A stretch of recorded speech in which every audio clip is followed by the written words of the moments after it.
Zarra asko zera hobean dago, oain dela 20 urte baino. Kotxeak daren eremuetan gurasoak nervioso gare. Ez gare seguru, gure aurrak ez da lekuz apropos bat jolasteko gure aurrak. Egia da, bai, azkenengo urtietan badauela joera bat, oinezkoentzako berriz guneak berreskuratzekoak herrixetan. Irisgarria espada eta kotxeak zailtasuna bali madauzka, nolabait hori traba bat izango zen, orduan. Igogailuak da irtenbide naturalena.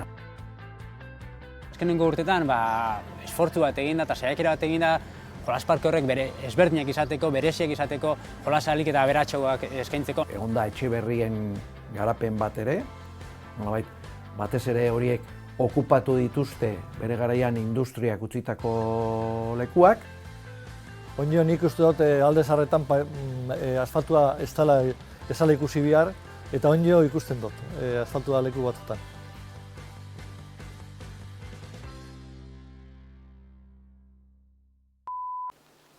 Litekeena da aurten bertan hastea San Martineko etxebizitzak egiten.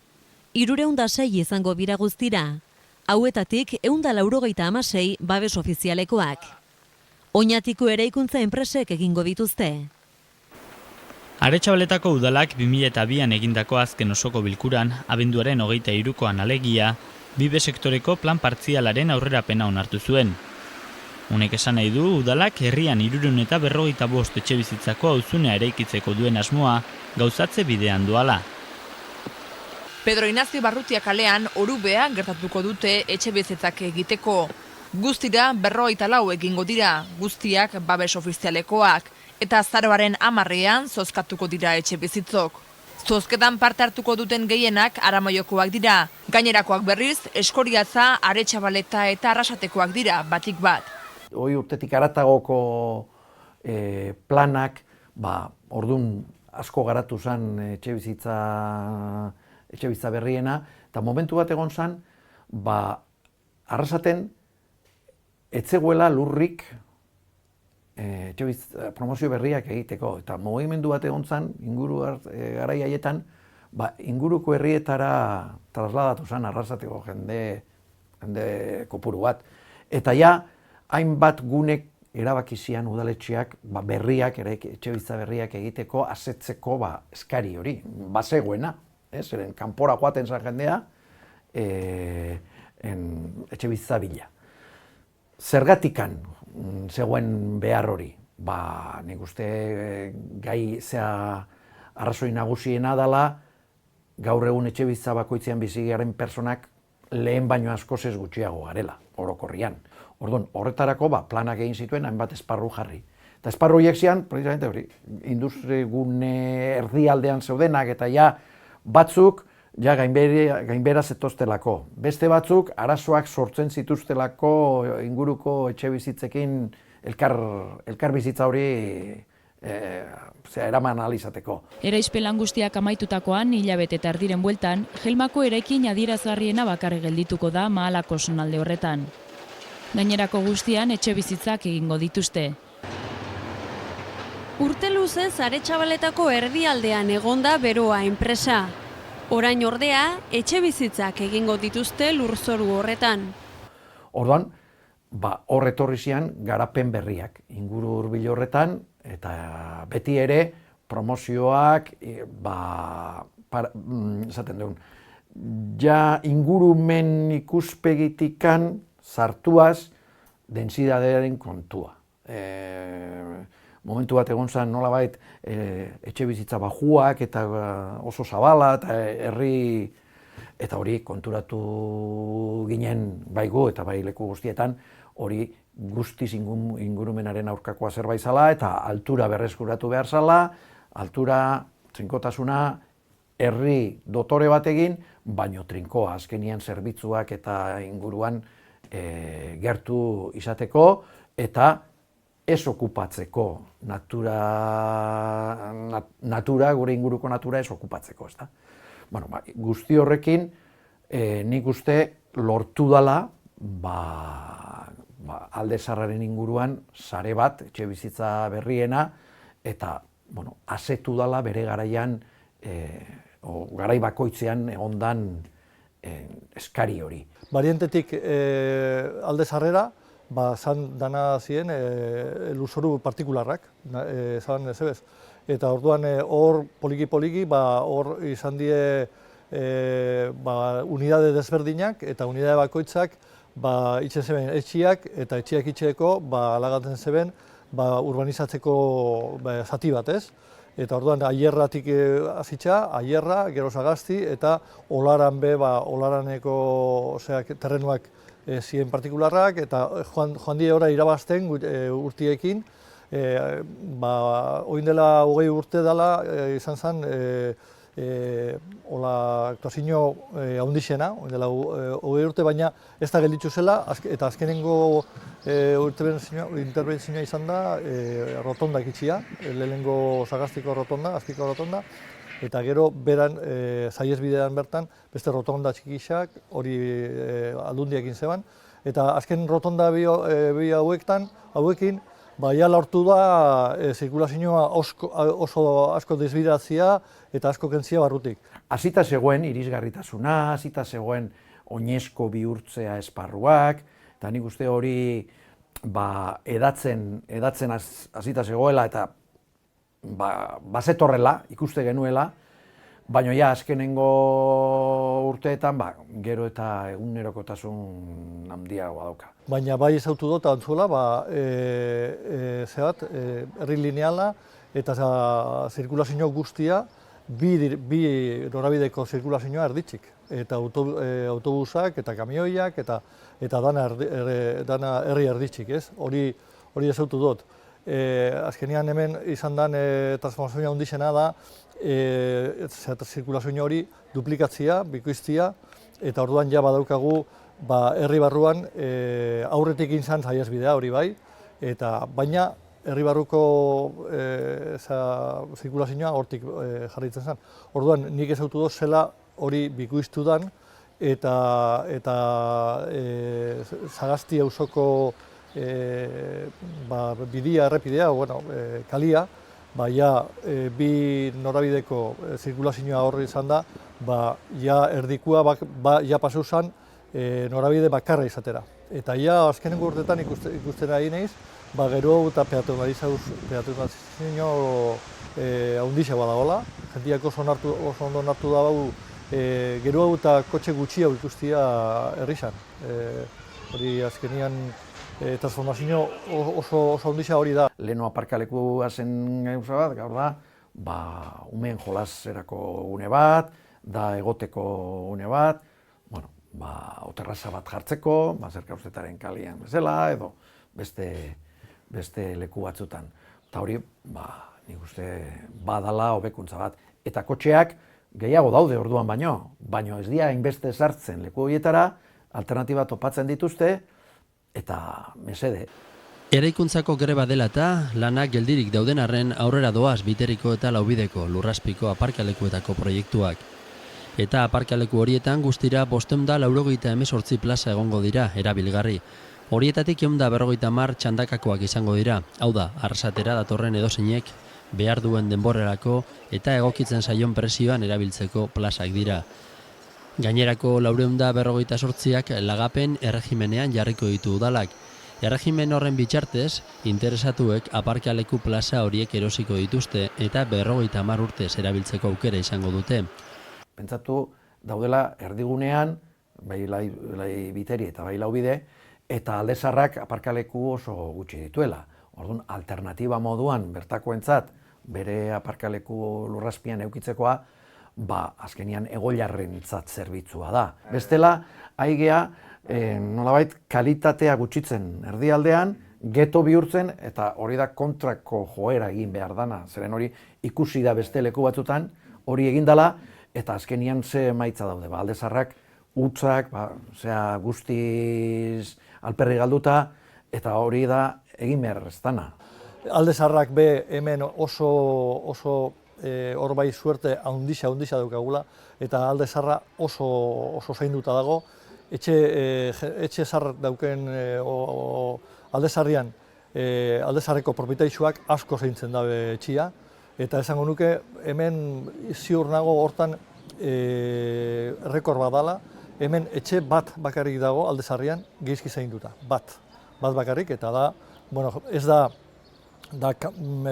jabiak kanpuan bizi dielako, eta ez dotzela importatea gehiagi ez dotze emoten, euren etxiai, baina beste danak, osea, etxe guztiak, Aldezarreko etxe guztiak oso ondo zainduta dare, oso ondo berregoikituta, eta hori nik ziur nago errekorra dela. Ez da bape normala hori lortzia Aldezar baten, osea, ez da bape normala. Azkenengo urtetan ikusten da, egon diala olako politikak, nik uste asko lagundu duela, ITen kontu honek, EIT euskeraz, eraikinen inspekzio tekniko hori, eta nik uste horrek asko lagundu duela rehabilitazioan, eta nik uste hori inoiz galdu ikuspegi hori inoiz ez dela galdu behar, zeren hor daukagu herri bat eraikia, eta eraikita dagoen bitartean mantentzea eta erabiltzea oso garrantzitsua da.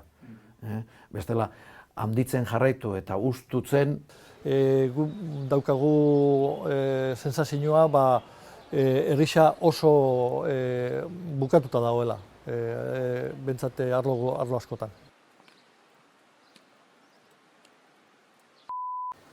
Antzula Errekerriko plaza azpitik igaro izan da orain arte, eta horrek eurite garaian uholdeak eragiteko arriskua zekarren. Honi aurre egiteko Erreka plazako zati batzutan bistaratu egingo dute, eta plazako etxeen ostean gainezkabide bat eraiki ere bai.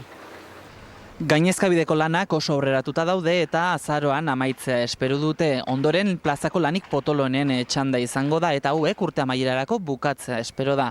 Urbanizazio lanak egitea geratuko da orduan, dena den arduradunen aurrikuspenen arabera 2007ko martxorako lan guztiak amaituta egotea espero da. Garai bateko asmoetatik gaurko proiektura hainbat aldaketa egin dira bideratze planotan. Hasiera baten adibidez, Eusko Jaurlaritzak plazako zatia guztiz bistaratzeko asmoa zuen. Horrek Antzola herriko plaza gabe utziko zuelarik eta baita Mairuaren alardea ospatzeko leku gabe ere. Baina udalak eskaera berezia egin zuen denez bistaratzeko eta azkenean onartu egin zen eskaera hori. Izan zen oso eztabaidatua, urtetan zero blokeauta tema, urtetan, isa 20 urtean tema blokeauta. Batzuk esate zeben, azken, dana izan biazala Erreka plazan, zabalik, lehen bezala eta plaza beste leku baten lortzia. Beste soluzioa bat zen, Erreka zabalik etxian atzekaldetan, atzekaldiak zabaldu eta han errekia eta plaza eta bautalaga, eta azkenian lortu zen, erdibideko irtenbide horrekin oso irtenbide egokisa azkenian. Mugikortasun vertikala hori da garrantzitsuena, zeren ikusten da, auzo batzuk alturan dauden heinean, komunikazioa, bailaran beko partean kokatuta dauden guneekin, da hori dira zentroguneak izan litezkenak eta jarduera gehienak hor daude kokatuta, ekipamenduak ere bai, orduan, horretara jaisteko zailtasun horrek, egite zituen oso zailagoak eta arriskua egon zitekeen geto bihurtzeko arrisku hori hor egon da. Irisgarria espada eta kotxeak zailtasuna bali badauzka, nolabait hori traba bat izango zen, orduan. Igogailuak da irtenbide naturalena. Lehenengoa izan zen, indala 10 urte, Ferixa-lekukoa, eta gero horretorri dira, Bizkaia etorbidea, oain Erguinekoa, Galiziakoa lekoa ere prestatzen ari. Nik uste horrek hartu du laia indarra, eta gerora auzoak gero eta irisgarriagoak egiteko bide hori hartuta dagoela. Makinek Gasparreko garajea eta Sagarpe gastronomia elkarteko parra botatzen zituzteneko unea da irudietakoa. Irala kalea urbanizatzeko eman beharreko lehen pausoa izan da hau, eta kaleko lurra altxatzea izango da hurrengoa. Bueno, claro, nik asko ezutzen dut Bergara, ez da? Eta orduan ikusi dut hori oso nik ikusi han jaiota eta han ibilitza, ikusi neban hori, zona hori, oin Irala dana, zero pribatua, eta kale normal bat, oso kale interes pareko kale bat, eta zela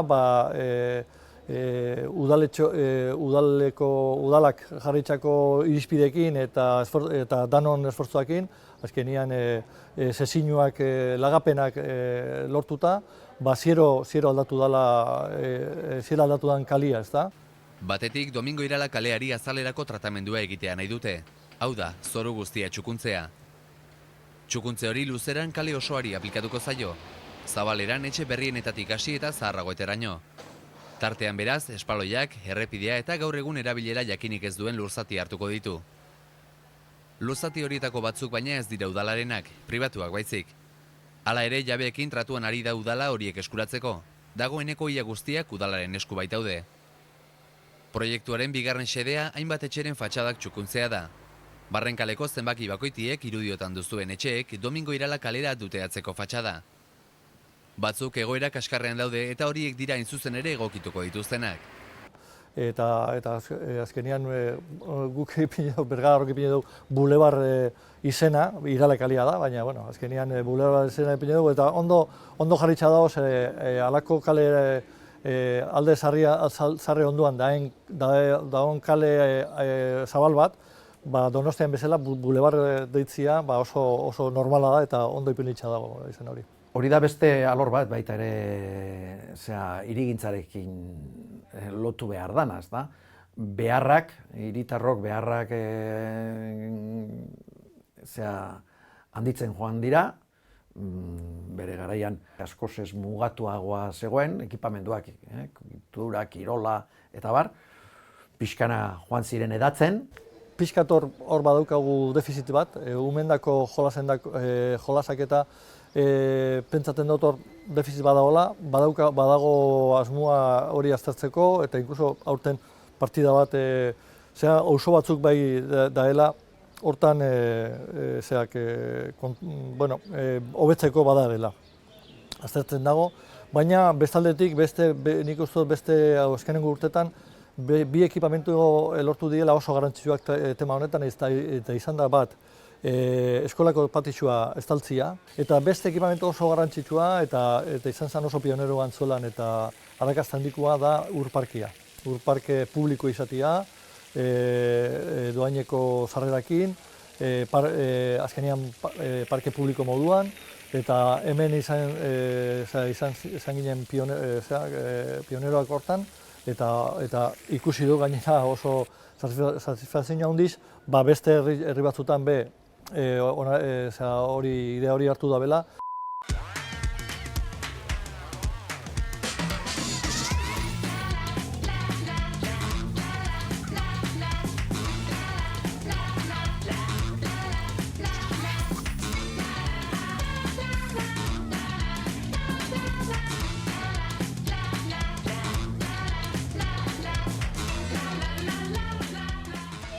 Oinala, hilabete pasatxo zabaldu zian Urruinen parke hau zabaldu zen hemen San Lorenzo auzuan. Bai, nik uste dala alor bat, azkenengo urtetan asko aurreratu dana. Leheno jolas parkeak dana berdina zian. Eta bazan bat eta bestia errepikatu. Hasi izan lehenengo mugimendua izan zen estaltzearena. Estaltzea, bai, ikusten dugu, herri guztietan olako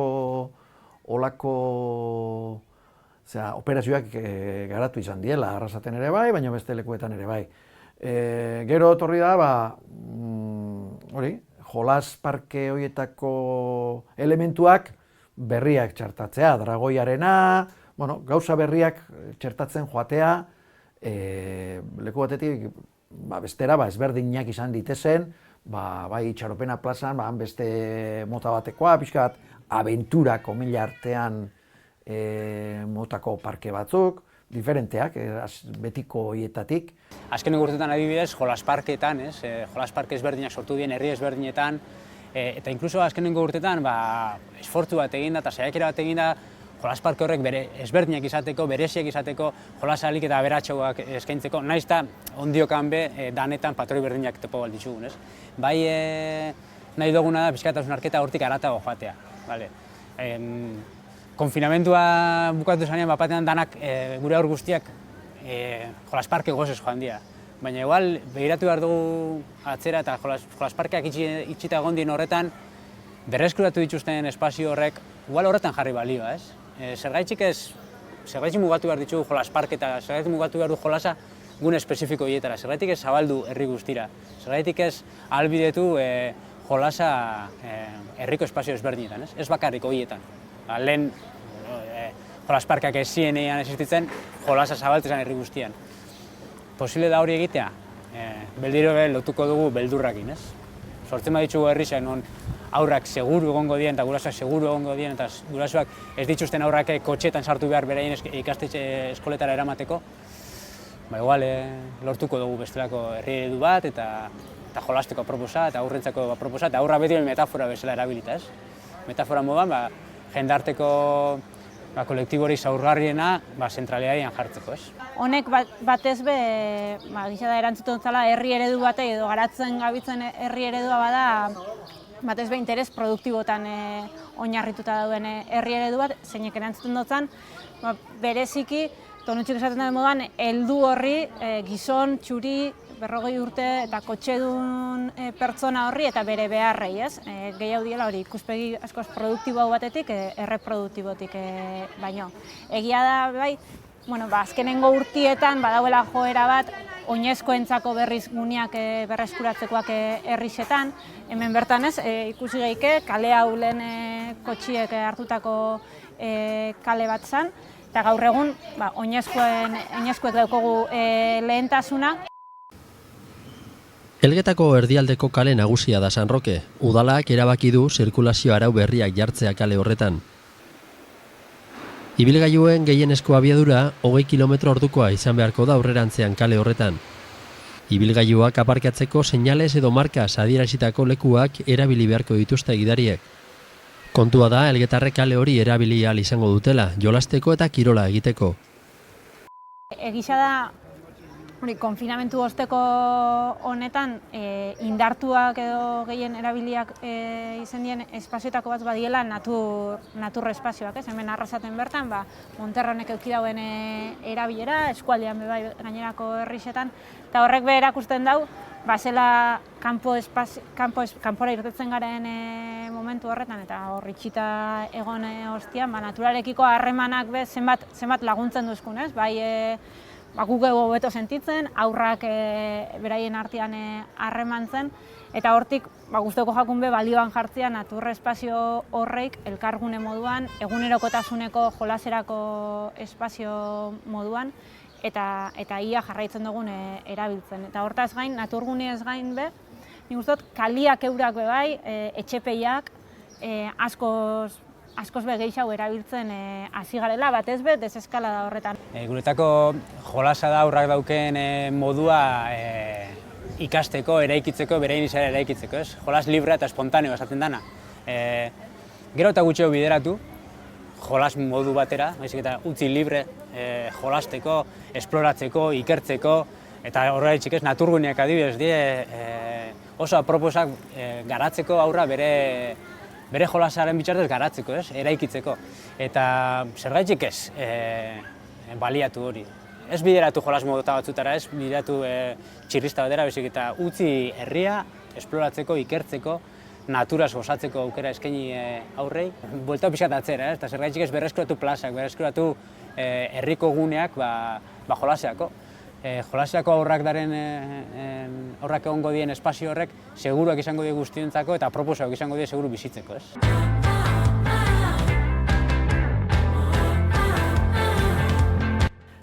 Pixka bat, herri bakoitza gabiltzala bakoitza bere aldetik. Oindala, 30 urte, mankomunidadean, bazegoen lurralde antolaketako zerbitzu bat, eta han biltzen ginen herri guztietako teknikariok, eta bat bestearekiko zer genbiltzan bagenekien. Eta, konpartitze genuen, eta trasladatzen udal bakoitzera besteen asmoak ere, eta pixka bat norabideak, gero, udal bakoitza autonomoa zen, eta bere erabakiak hartzen zituen, baino bazegoen norabide bateratu bat.